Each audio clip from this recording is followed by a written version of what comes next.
Hi, this is Scott Garibay, and today I want to talk about Vivek Ramaswamy and Cenk Uygur, who is running for president under the Democrat ticket just announced last week. And I want to re-ask the question, right? Is Cenk Uygur a threat to Vivek Ramaswamy's 2024 U.S. presidential run? Does Vivek need to talk about Cenk Uygur? Does he need to acknowledge him? Does he need to gear up and throw down and handle this threat to his candidacy, right? His 2024 U.S. presidential candidacy. And I got a new answer for you. The answer is yes, right? And that's based off of the information that has come up in my comments below. So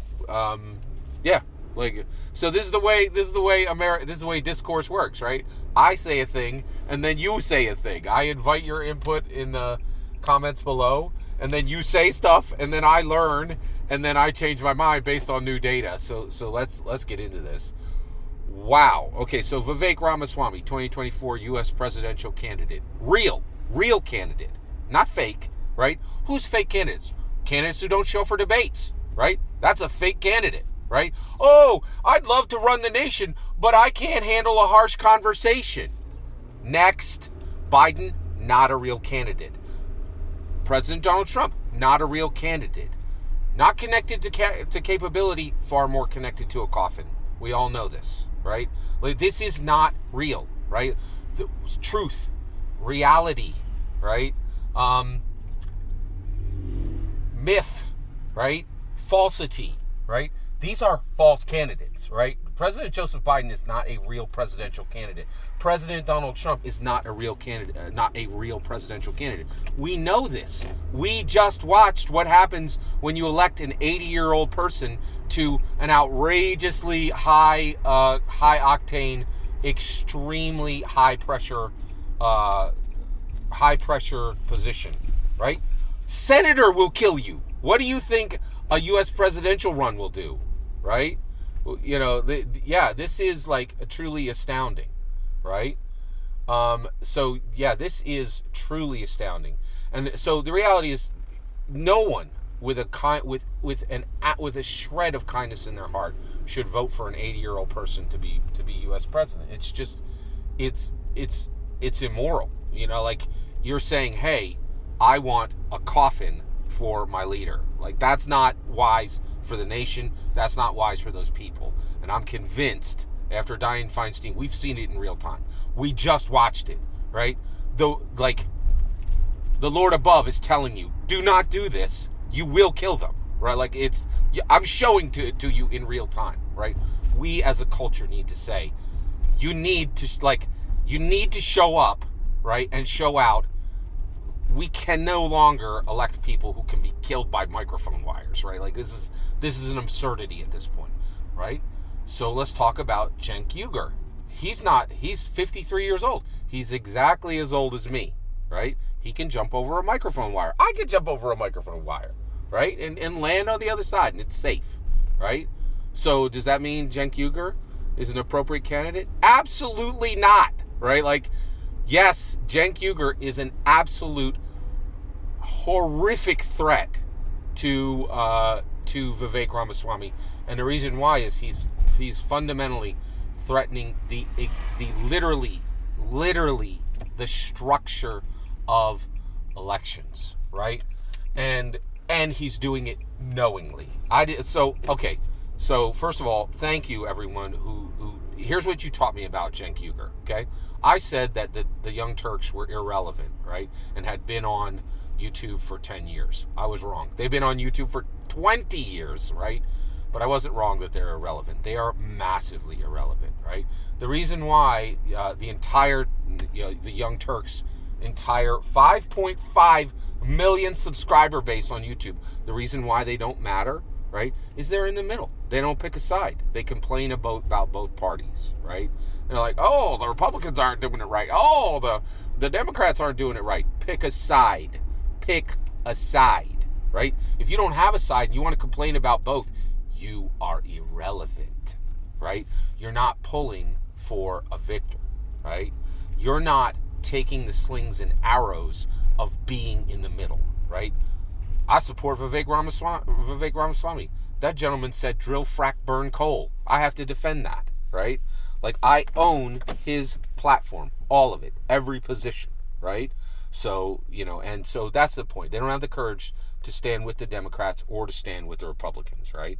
And you're like, well, wait, he announces a Democrat. We'll get there. Be patient.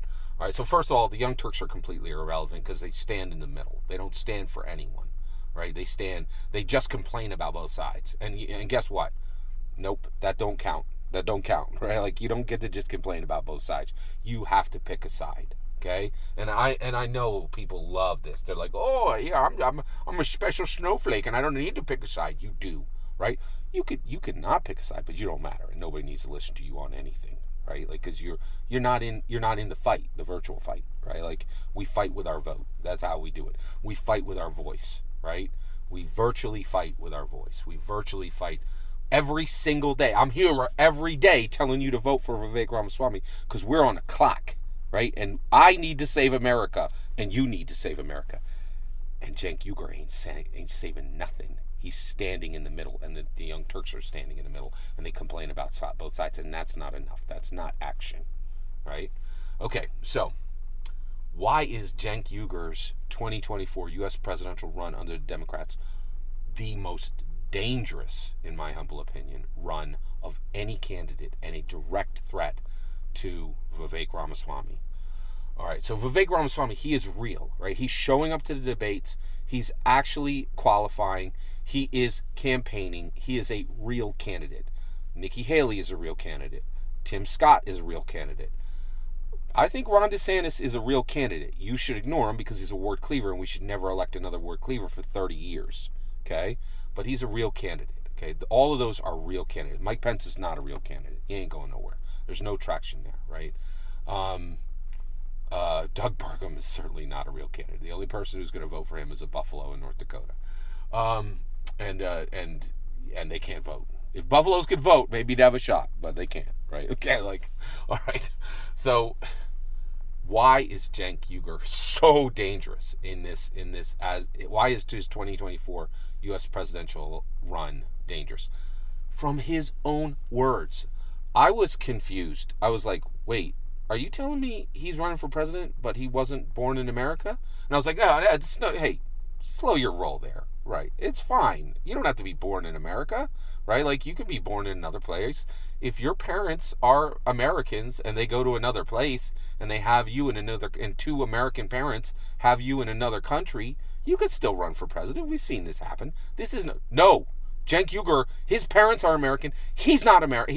His parents were not born in America, and he's not born in America.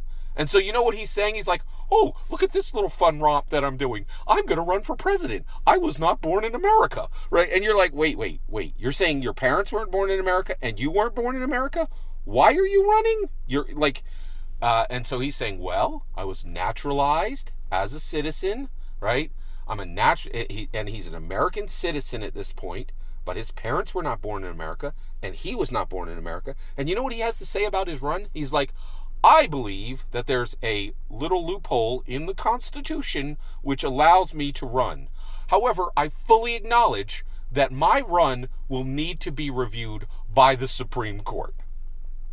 Like, what? Like, are you like, what did you just say? Or like, so you're saying that even you acknowledge that in order to get this fully clarified, if you're even qualified to run, it will require the Supreme Court, which we have exactly 13 months, and you know for a fact that they do not move at a pace that will allow them to process this and actually get that case through.